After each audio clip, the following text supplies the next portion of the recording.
Allah tidak memiliki yang serupa dengannya, yang semisal dengannya, dan yang sekutu, baik itu sekutu teman maupun sekutu tandingan pada diri Allah Ta'ala.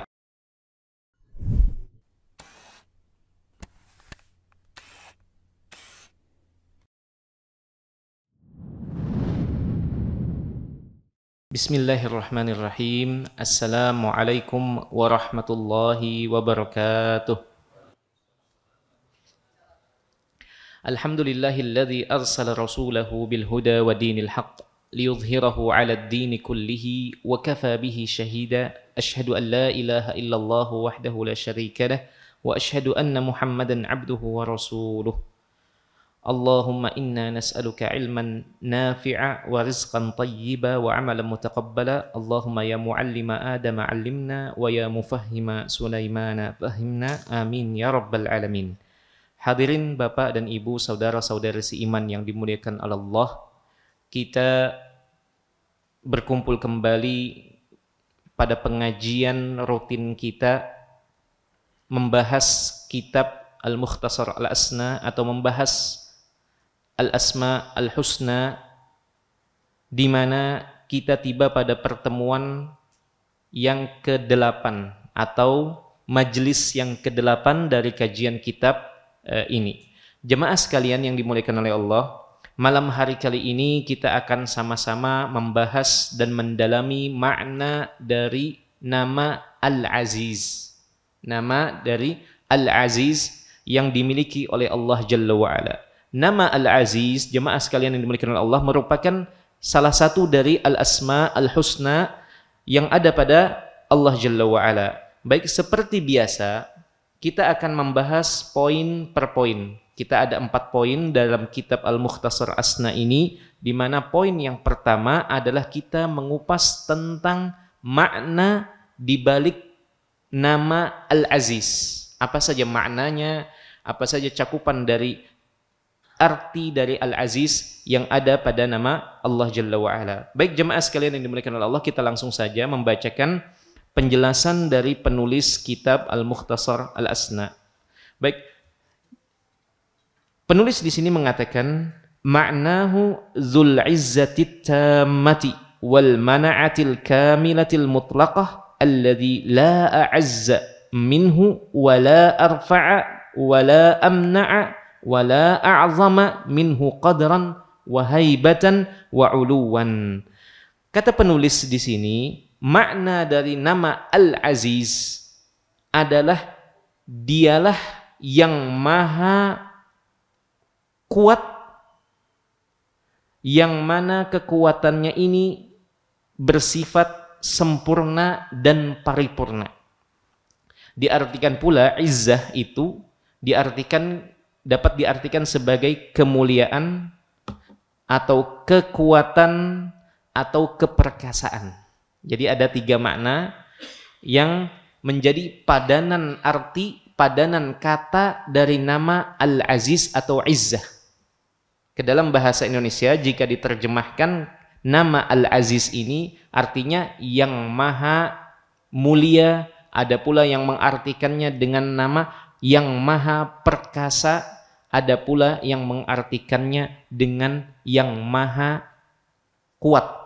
Karena cakupan dari kata izzah itu ada beberapa cakupan atau beberapa sisi. Baik, kata penulis di sini, makna dari Al-Aziz, kata nama Al-Aziz itu adalah Dzul Izzatit Tammah, pemilik kekuatan, pemilik keperkasaan yang sempurna dan paripurna. Wal mana'atil kamilatil mutlaqah, dan dialah pemilik al-mana'ah. Di sini diartikan keperkasaan yang sempurna dan mutlak. Alladzi la a'azza minhu, tidak ada yang lebih mulia, wala arfa'a, dan tidak ada yang lebih tinggi, wala amna'a, dan tidak ada yang lebih kuat, wala a'zama minhu qadaran wa haibatan wa uluwan, dan tidak ada pula yang lebih besar kedudukannya, kewibawaannya dan ketinggiannya daripada Allah Jalla wa'ala. Wal izzah, dan sifat izzah itu merupakan akar kata di dalam bahasa Arab berputar maknanya atau berporos tentang keterhindaran dari kehinaan dan diremehkan. Jadi izzah dalam bahasa Arab itu diartikan atau memiliki makna kemuliaan dan keterhindaran dari diremehkan atau dihinakan. Itu makna aziz. Jadi orang yang mulia adalah orang yang dihormati dan juga tidak diremehkan dan tidak dihinakan atau diabaikan. Makna-makna yang seperti ini. Ini makna aziz, izzah secara bahasa. Dan makna ini juga berlaku pada nama Allah Jalla wa'ala Al-Aziz. Karena nama-nama Allah Jalla wa'ala berasal dari nama-nama atau berasal maknanya dipahami dalam bahasa Arab. Maka dikembalikan maknanya ke dalam bahasa Arab itu sendiri. Makanya penulis di sini menyebutkan izzah. Izzah itu adalah kemuliaan dan juga keterhindaran dari diremehkan atau dihinakan. Ini makna izzah yang ada pada bahasa Arab. Baik jemaah sekalian yang dimuliakan oleh Allah, adapun izzah yang ada pada Allah yang menjadi sifat Allah, kata penulis di sini imtina'un ayyakuna lahu syabihun au mathilun au niddun. Izzah, kemuliaan yang ada pada Allah itu merupakan keterhindaran dari kepemilikan syabih yang serupa dengan Allah, au mathil yang semisal dengan Allah Jalla wa'ala, au nid atau keterhindaran dari kepemilikan nid. Nid ini artinya tandingan.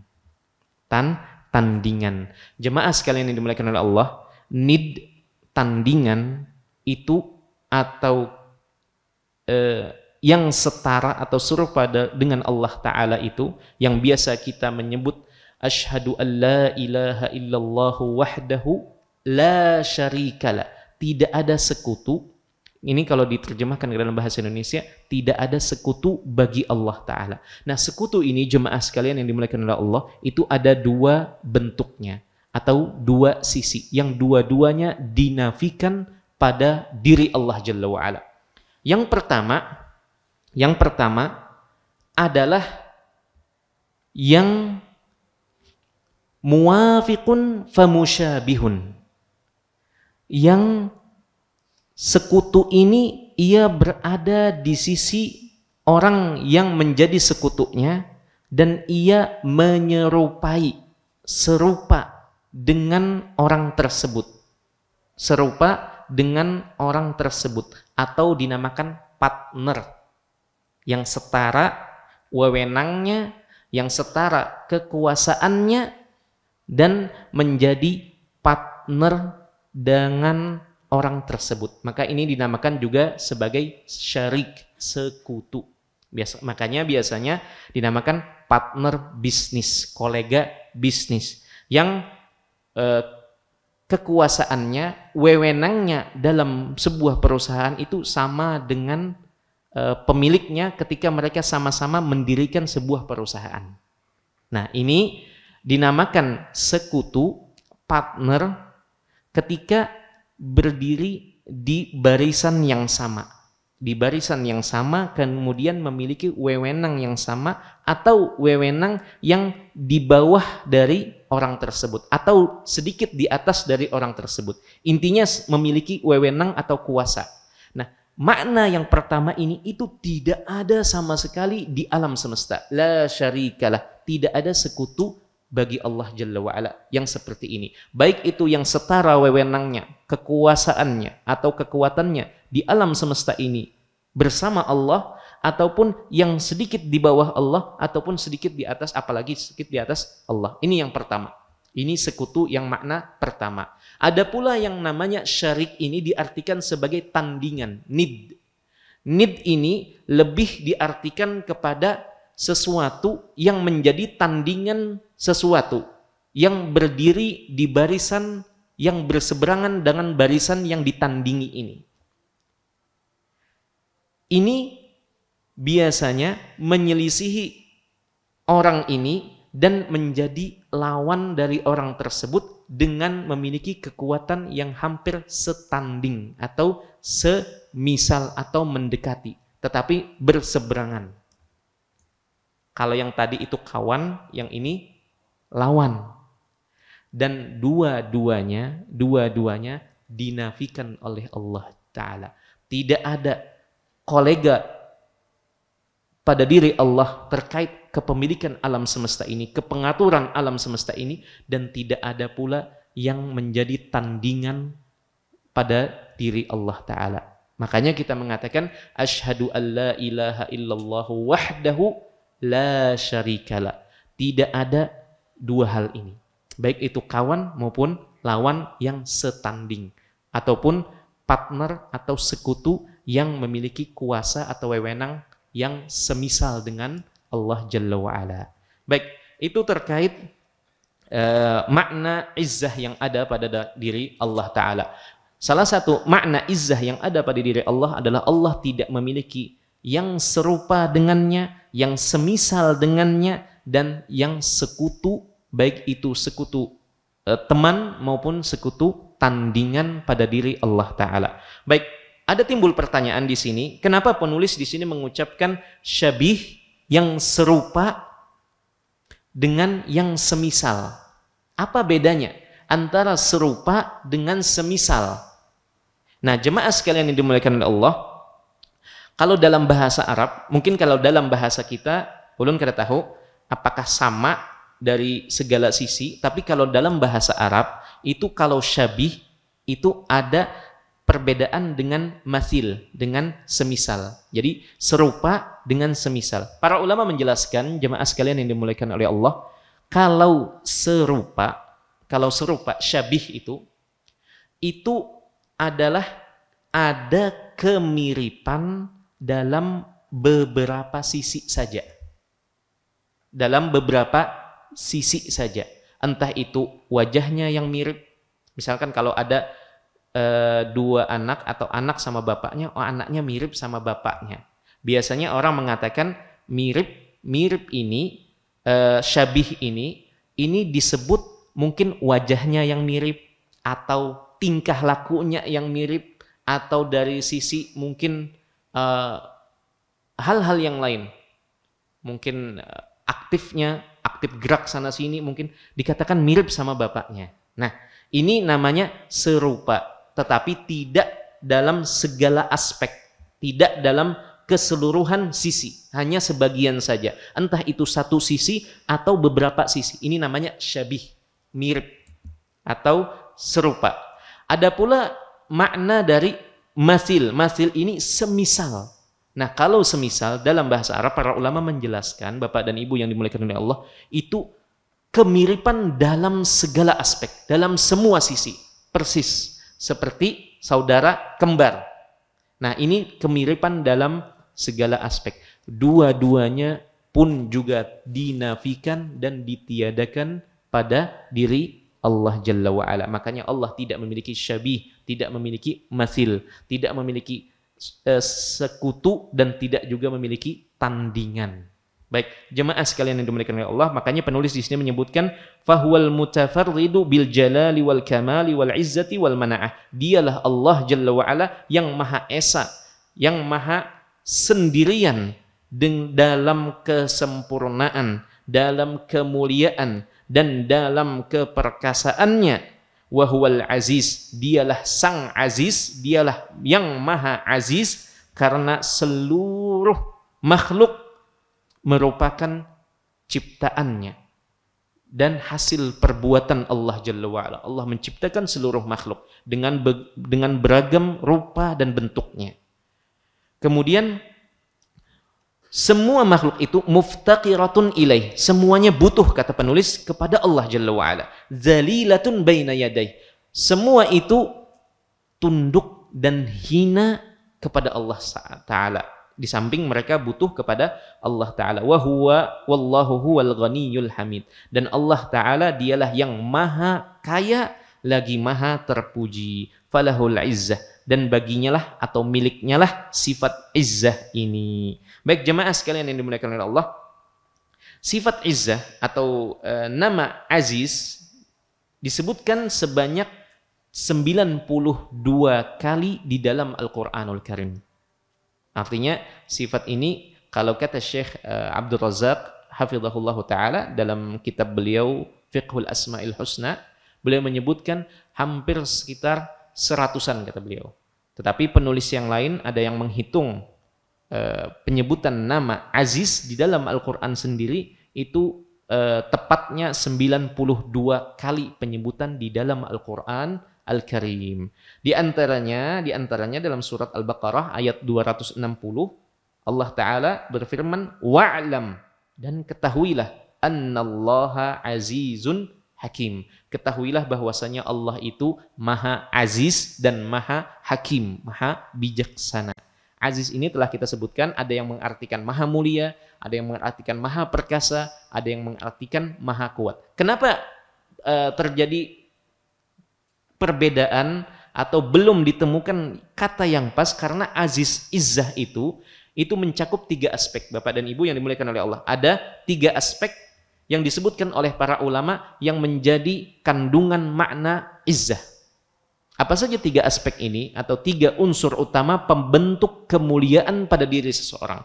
Jadi seorang dikatakan mulia itu karena 3 alasan ini atau 3 unsur yang menjadikannya atau mengantarkannya menjadi orang yang mulia.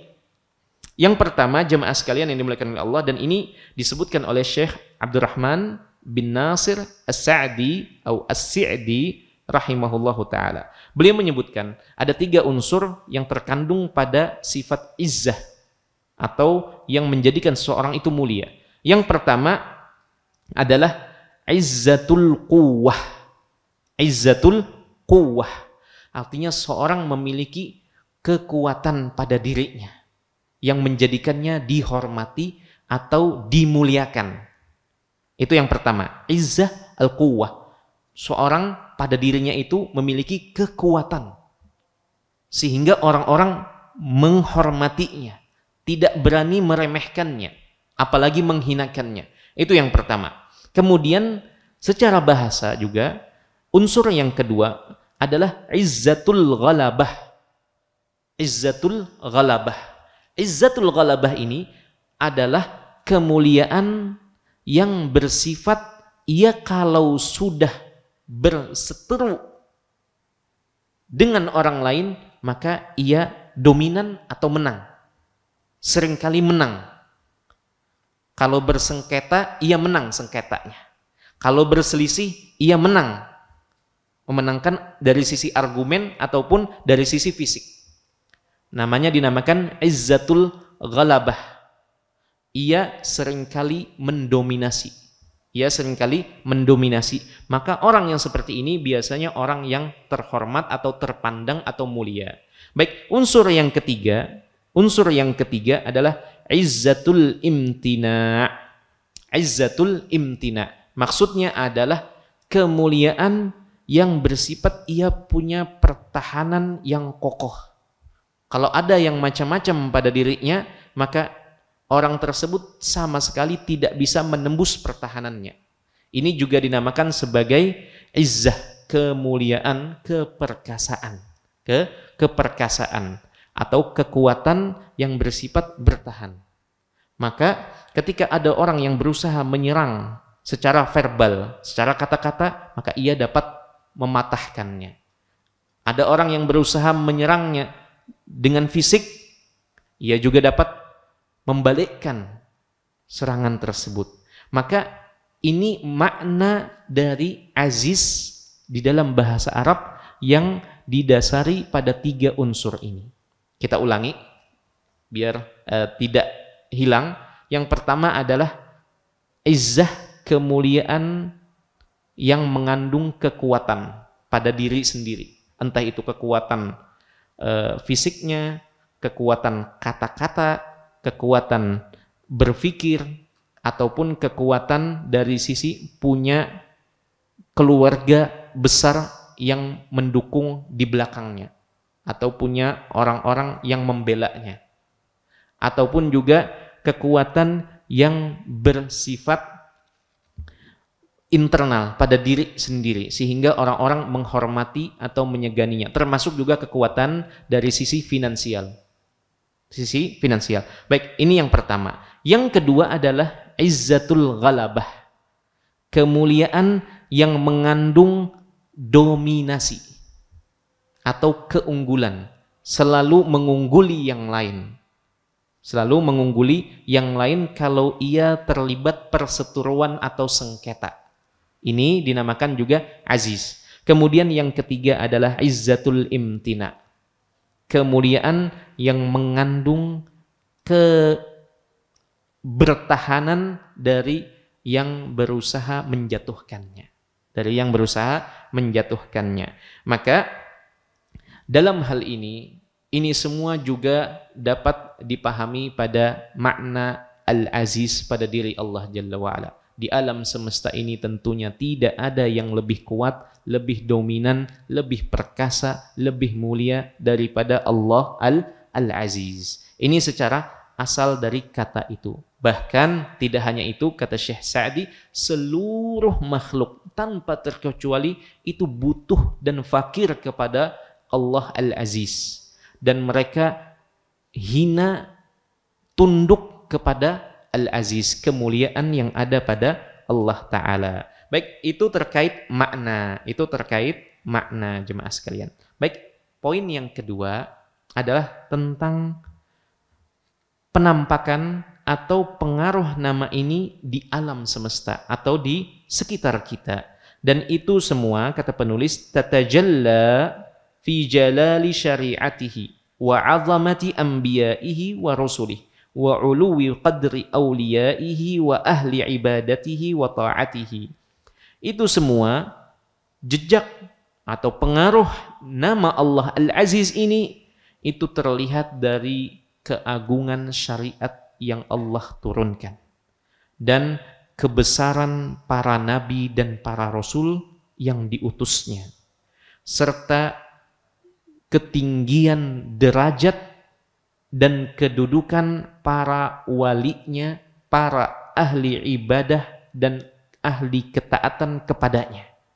Wa qadasati kutubihi wa amakini ibadatihi. Dan itu juga terlihat jejaknya pada kesucian kitab-kitab suci yang diturunkannya, serta tempat-tempat untuk beribadah kepadanya. Makanya masjid merupakan tempat yang suci, dibersihkan dari kotoran dan benda-benda najis atau hal-hal yang berkaitan dengan najis. Dan seorang memasuki masjid dalam keadaan bersuci. Dan bersuci, kata para ulama, itu ada dua. Bersuci secara lahiriah dan bersuci secara batiniah atau secara dalam. Maksudnya secara lahiriah adalah kalau seseorang memiliki hadas kecil, sebelum ia masuk masjid untuk melaksanakan ibadah kepada Allah, ia mengambil air wudu. Itu bersuci dari hadas atau dari najis kecil. Kalau dari hadas besar, ia harus mandi. Itu secara lahiriah, secara zahir. Kemudian orang yang masuk ke dalam masjid untuk beribadah kepada Allah, ia juga harus suci atau harus bersuci secara batinnya atau secara rohaninya, yaitu dengan beriman kepada Allah Ta'ala dan mengingkari atau membersihkan hatinya dari segala hal yang berkaitan dengan syirik kepada Allah Ta'ala, baik itu syirik besar maupun syirik kecil. Syirik besar adalah ketergantungan kita kepada selain Allah. Kita lebih takut kepada selain Allah di dalam hati kita. Itu belum mensucikan hati kita. Ataupun syirik kecil. Syirik kecil dicontohkan adalah riya. Nah, keinginan ketika hendak masuk ke dalam masjid, Di samping orang berwudu, suci secara lahir, ia juga harus suci secara batinnya. Atau dalamnya juga harus bersih. Ketika ia hendak beribadah, maka beribadahlah bersih dari ambisi atau kepentingan-kepentingan selain kepentingan mengejar ridha Allah Jalla wa'ala. Semoga Allah Ta'ala membersihkan batin kita sebagaimana Allah memudahkan kita untuk membersihkan lahir kita. Amin ya rabbal alamin.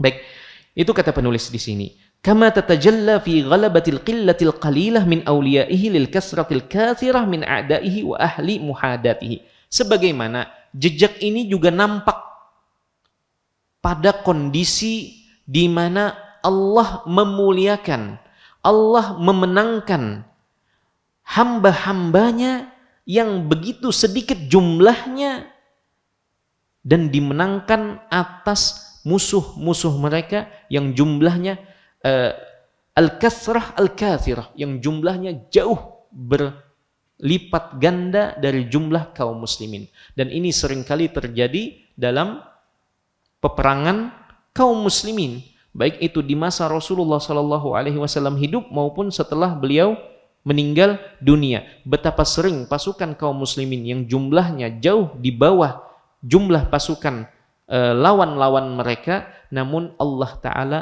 meninggikan mereka dan memenangkan kaum muslimin. Baik, poin yang keempat atau yang ketiga, jemaah sekalian yang dimuliakan oleh Allah, adalah bagaimana seorang hamba beribadah kepada Allah dengan nama ini, dengan nama Al-Aziz ini. Baik, jemaah sekalian, Bapak dan Ibu yang dirahmati Allah, penulis di sini mengatakan takunu bi'tizazil mu'mini bi rabbihi wa bi nabiyyihi wa bi dinihi i'tizazan yaj'aluhu thabitan qawiyan syamikhan.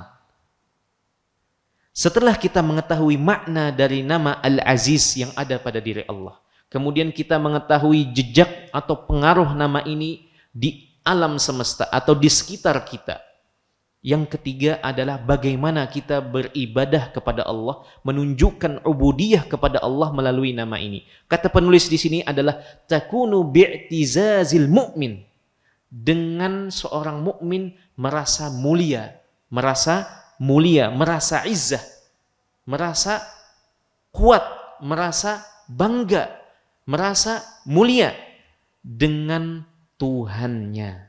Jangan pernah merasa minder, jangan pernah merasa insecure, karena kita adalah hambanya Allah Al-Aziz. Hambanya Allah Al-Aziz. Dan juga kata beliau, kita merasa bangga dan mulia karena kita pengikut Nabi Allah Jalla wa'ala yang diutus kepada kita, yaitu Nabi Muhammad sallallahu alaihi wasallam. Kemudian yang ketiga adalah kita merasa mulia dan menanamkan bahwasanya kita itu mulia dengan agama yang kita anut. Apa jadinya kalau orang Islam tidak pede dengan agamanya? Apa jadinya kalau orang Islam malu menampakkan syiar-syiar agamanya? Apa jadinya orang Islam, orang yang mengaku mengikuti Nabi, tapi malu-malu untuk menunjukkan sunnah-sunnah Nabinya sallallahu alaihi wasallam? Maka cara kita beribadah kepada Allah yang Maha Al-Aziz ini adalah dengan menunjukkan kemuliaan kita sebagai orang Muslim atau hambanya yang beriman kepada Allah Jalla wa'ala.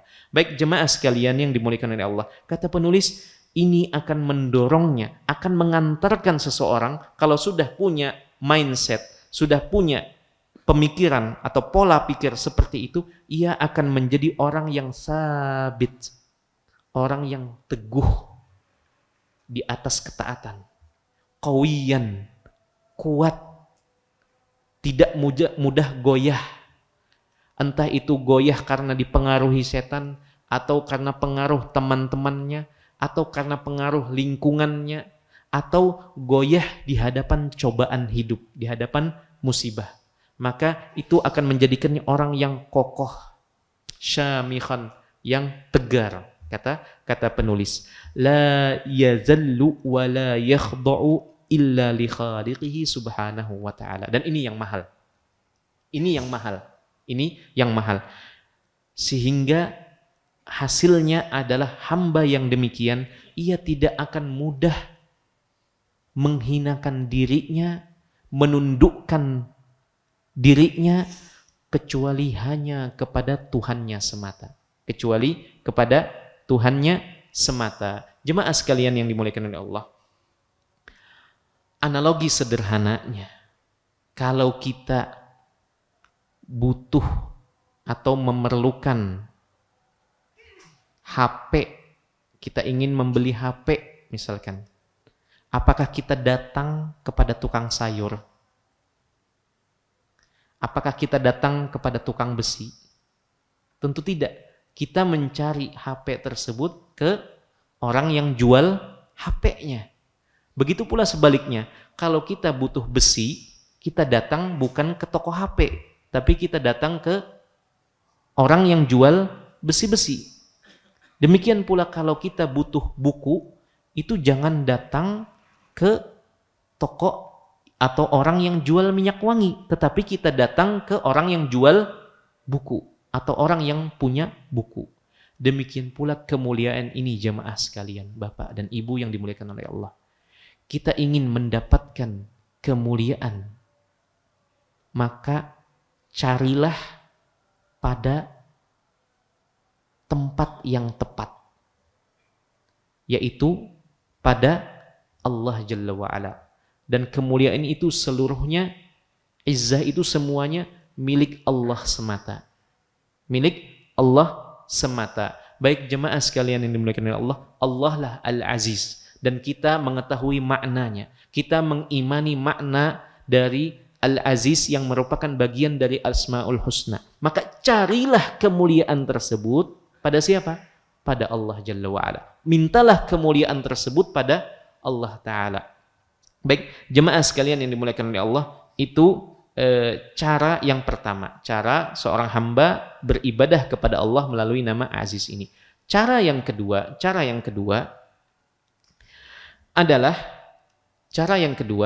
adalah seseorang menunjukkan rasa takut kepada Allah yang Maha Aziz dengan tidak meninggalkan perintahnya dan tidak melakukan atau melanggar larangannya. Karena ia sadar, ia yakin bahwasanya Allah itu Al-Aziz, yang maha mulia, yang maha kuat, yang maha perkasa. Kuat pada dirinya dan tidak ada yang mampu mengalahkan Allah Jalla wa'ala pada alam semesta ini. Maka ia pun menunjukkan hal tersebut dengan tidak atau menunjukkan rasa takut kepada kemuliaan Allah Jalla wa'ala. Makanya salah satu ibadah Pak dan Ibu yang dimuliakan oleh Allah, ibadah yang berat, yang ibadah ini sebaliknya maksiat, jika tidak melakukan ibadah ini juga dampaknya juga berat, yaitu ibadatus sir, punya ibadah rahasia. Kenapa? Karena ibadah rahasia ini lebih berpotensi mengantarkan seseorang untuk lebih ikhlas kepada Allah Jalla wa'ala, karena tidak ada yang melihat atau mengetahuinya. Kemudian juga ibadah sir ini, kata para ulama, kenapa menjadi ibadah yang agung? Karena ketika seorang hamba sendirian, itu ia menunjukkan bahwasanya ia mengagungkan Allah, memuliakan perintah Allah, dan memuliakan larangan Allah di tengah kesendirian. Artinya hamba ini adalah hamba yang betul-betul memuliakan Allah, tidak hanya di keramaian, tetapi di kesendirian. Nah, begitu pula maksiat yang dilakukan secara sembunyi-sembunyi. Itu dampaknya juga besar, juga fatal. Kenapa? Karena ini sama saja menganggap bahwasanya Allah Jalla wa'ala itu hanya dimuliakan, hanya diagungkan ketika dilihat oleh orang-orang, ketika dirinya bersama orang-orang. Ketika berada di kesendirian, secara tidak langsung kondisinya menyebutkan bahwasanya dirinya tidak memperdulikan keagungan Allah Jalla wa'ala. Makanya kemaksiatan yang dilakukan secara sembunyi-sembunyi itu dampaknya sangat fatal, jemaah sekalian yang dimuliakan Allah. Bahkan para ulama menyebutkan salah satu penyebab orang su'ul khatimah meninggal dalam keadaan kondisi yang buruk. Su'ul khatimah ini disebabkan ada kemaksiatan tersembunyi yang ia lakukan selama ini kepada Allah Ta'ala. Mungkin orang-orang bertanya, orang ini rajin sholat, orang ini rajin menolong orang lain, gemar bersedekah, tetapi kemudian di akhir hidupnya ia menutup usianya dalam keadaan su'ul khatimah. Maka kata para ulama, salah satu sebab yang paling kuat adalah adanya dosa tersembunyi atau maksiat yang dilakukannya secara sembunyi-sembunyi, yang ditutupinya dan menampakkan kepada manusia bahwasanya ia ahli ibadah. Nah, ini yang menjadi dampak dari kemaksiatan. Sebagaimana ibadah sembunyi-sembunyi ini menjadi ibadah yang sangat bernilai, demikian pula sebaliknya, maksiat yang sembunyi-sembunyi ini sangat berbahaya. Makanya para ulama menyebutkan jangan menjadikan Allah Ta'ala yang paling kita remehkan. Bagaimana menjadi yang kita remehkan?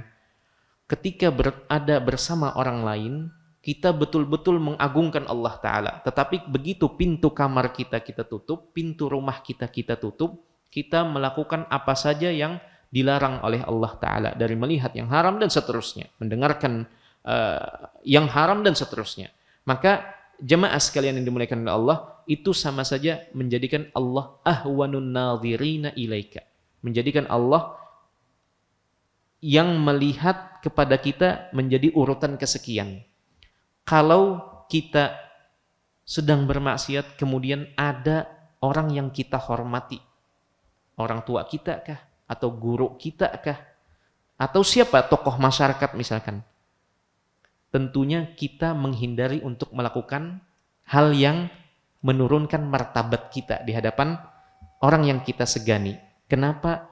Kalau kita menunjukkan, mengimani bahwasanya Allah Al-Aziz, maka hendaknya kita pun lebih menomorsatukan, memprioritaskan pandangan Allah kepada kita, baik itu ketika bersama orang lain di keramaian maupun di tengah-tengah kesendirian kita. Kemudian bahasan yang keempat atau poin yang keempat, seperti biasa dari pembahasan kitab ini, setelah kita poin yang ketiga bagaimana beribadah kepada Allah dengan nama Al-Aziz ini, poin yang keempat adalah dalil-dalil terkait penetapan nama Al-Aziz sebagai nama Allah dan juga sifat izzah, kemuliaan pada diri Allah Jalla wa'ala. Di sini penulis menyebutkan sejumlah dalil, ada sekitar 5 dalil, namun kita cukupkan hanya penyebutan 2 dalil saja. Yang pertama, penulis menyebutkan di sini surat Al-Mujadilah atau Mujadalah ayat yang ke-21. Di akhir ayat tersebut Allah Ta'ala berfirman, Innallaha qawiyyun aziz. Sesungguhnya Allah itu maha kuat lagi maha mulia. Kemudian ayat yang lain yang juga disebutkan oleh penulis, di mana terdapat dalam surat Fatir ayat yang ke-10. Allah Ta'ala berfirman, Man kana yuridul izzata falillahil izzatu jami'an. Barang siapa mencari, mengejar kemuliaan, maka ketahuilah, camkanlah bahwasanya hanya milik Allah sajalah kemuliaan seluruhnya. Seluruhnya. Ini terdapat dalam surat Fatir ayat yang ke-10. Demikian kitab ini telah selesai pembahasan dari nama Al-Aziz. Baik, kita tambahkan sedikit sambil menunggu 9 menit waktu iqamat terkait buah manis yang didapat ketika seorang mengimani nama Al-Aziz dan makna Al-Aziz pada diri Allah Jalla wa'ala. atau bahasa lainnya adalah bagaimana kita beribadah kepada Allah. Kepada Allah itu bahasa penulis kitab ini. Nah, penulis kitab yang lain, An-Nahjul Asma, sebenarnya kitab ini hendak kami angkat, tetapi kitab ini tebal. Pembahasannya terlalu meluas sehingga tidak cocok untuk dikupas per sesi atau per pertemuan. Makanya kami pilihkan yang ringkasnya. Baik, jemaah sekalian yang dimuliakan oleh Allah, salah satu buah manis yang didapat oleh orang yang beriman kepada nama Al-Aziz yang ada pada diri Allah Ta'ala adalah ketika ia mengimani dan mengetahui makna yang terkandung di balik nama yang mulia ini, adalah ia meyakini seyakin-yakinnya bahwasanya Tuhannya Al-Aziz yang maha kuat, yang maha perkasa, yang maha mulia ini, la yughlab wa la yuqhar. Tidak ada yang dapat mengalahkan Allah, tidak ada yang dapat menghalangi Allah Jalla wa Ala, maka ia akan tumbuh di hatinya keyakinan di atas agama Allah Jalla wa Ala, di mana penulis kitab ini, kitab An-Nahjul Asma, menyebutkan contoh-contoh bagaimana Allah Ta'ala sedemikian rupa musuh-musuh Allah berusaha untuk mengalahkan ketetapan Allah, namun pada akhirnya, pada hasil akhirnya selalu berakhir dengan kekalahan mereka. Penulis di sini menyontohkan bagaimana usaha yang keras dikerahkan oleh Fir'aun. Fir'aun sempat mendapatkan kabar dari peramal-peramalnya bahwasanya kekuasaannya ini, kerajaannya ini akan runtuh. Penyebabnya adalah seorang lelaki dari Bani Israel. Kalau Fir'aun ini bukan dari Bani Israel, Fir'aun ini berasal dari suku Mesir, suku yang tinggal di Mesir sana. Nah, Bani Israel itu mereka mulai menempati Mesir itu di masa Nabi Yusuf alaihissalam, sampai tiba di menjelang diutusnya Nabi Musa alaihissalam. Jadi Fir'aun berusaha sekuat tenaga untuk membunuh semua anak laki dan bayi laki dari Bani Israel. Semuanya dicoba dibunuh agar jangan sampai nanti tumbuh satu orang pemuda laki-laki dari Bani Israel yang menjadi ketakutannya selama ini akan meruntuhkan kerajaannya. Sudah berupaya, diutus seluruh pasukan untuk mencari ke setiap rumah sudut kota, dicari. Kalau ada bayi laki-laki dari suku Bani Israel ini, maka segera diambil paksa dan dibunuh. Namun lihat bagaimana Allah Ta'ala menetapkan justru bayi laki-laki, yaitu Nabi Musa, justru tumbuh dan besar di rumah atau istana Fir'aun sendiri, dipelihara dan dibesarkan oleh Fir'aun sendiri. Ini kata penulis di sini menunjukkan bahwasanya Allah tidak dapat dikalahkan. Ketetapan Allah, keputusan Allah itu sama sekali tidak dapat diakali. Kemudian demikian pula jauh sebelum zaman Nabi Musa, yaitu zaman Nabi Yusuf alaihissalam. Bagaimana Nabi Yusuf yang waktu itu masih belia berusaha untuk dibunuh oleh saudara-saudaranya atau dijauhkan oleh saudara-saudaranya dengan awalnya mereka ingin membunuh Nabi Yusuf. Tetapi ada salah satu yang mengusulkan untuk jangan dibunuh, kita buang aja ke sumur tua. Nah, lihat bagaimana Allah membalikkan apa yang dilakukan oleh saudara-saudara Nabi Yusuf dengan menjadikan Nabi Yusuf menjadi orang yang mulia, dan di akhir saudara-saudara Nabi Yusuf ini justru datang meminta kepada Nabi Yusuf alaihissalam bantuan bahan makanan untuk mereka. Baik jemaah sekalian yang dimuliakan Allah, demikian pula kata penulis di sini kasus bagaimana orang-orang Yahudi berusaha membuat makar, rencana jahat untuk membunuh Nabi Isa alaihi salam. Dan lihat bagaimana Allah mengatur dan membalikkan rencana jahat tersebut dan menggagalkannya.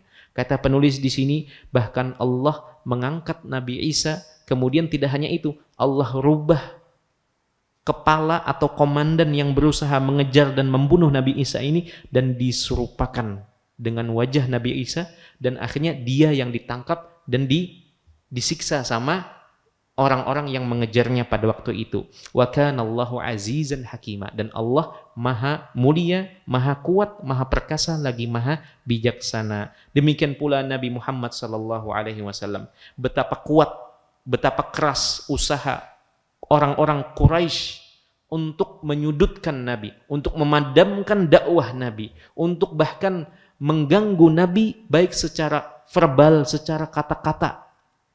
Dikatakan sebagai orang gila, dikatakan sebagai penyihir, dikatakan sebagai dukun, dikatakan sebagai orang yang memiliki keterbelakangan atau gangguan, dan seterusnya.